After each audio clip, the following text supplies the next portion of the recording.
Erokamano ahinya.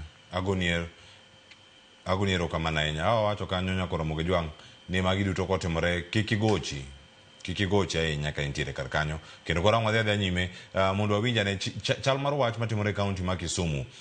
Japuonj Paul, gigi biro e yo mopogore opogore ahinya. Kendo iwacho kanyo ni nitiere policy monego bed ni iketo kata mosekete e yo makare. Nitiere kaka janyuol onego bed ni donjo kar ka mondo mi japuonj bende oyude yot mare. Iwacho ni gin duto en gimoro marwako ji duto chenro mag somo ni.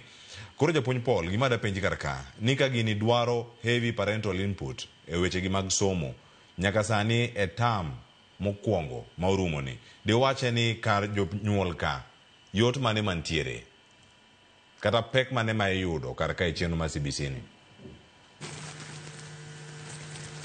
Jonyuol osebedo ka temo nikech kata kwa dwaro pesa mag practical to gichipin kendo gikonyo. But ok ginya konyo wate nikech sani nitiere pek mar maisha odhi malo sana. Koro inya yudo ni ok ginyal konyowa to that extent. Koro mano challenge, wabedo gi challenges mang'eny.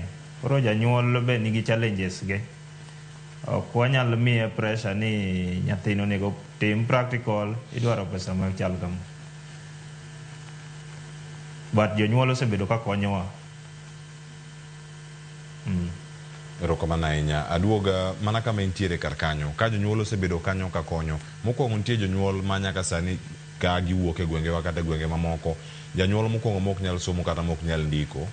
Ten gi nyathi kata nyakware mowene kanyo moro mondo mi ota. To CBC ni bere dhi mbele kar kae.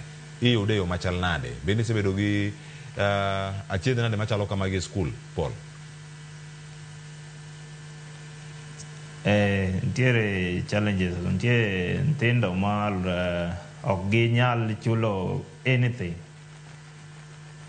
Kata king'ise ni dhi kaw simu itim go research ni. Kata simu gionge go.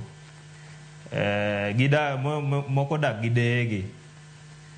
Koro kakikony nyathino tek. Koro sometimes wang'iyo nyaka credit wamiyo gi simu gi Google go, gitimo go research go mana e skul kanyo ka wantiere. Koro osebedo matek.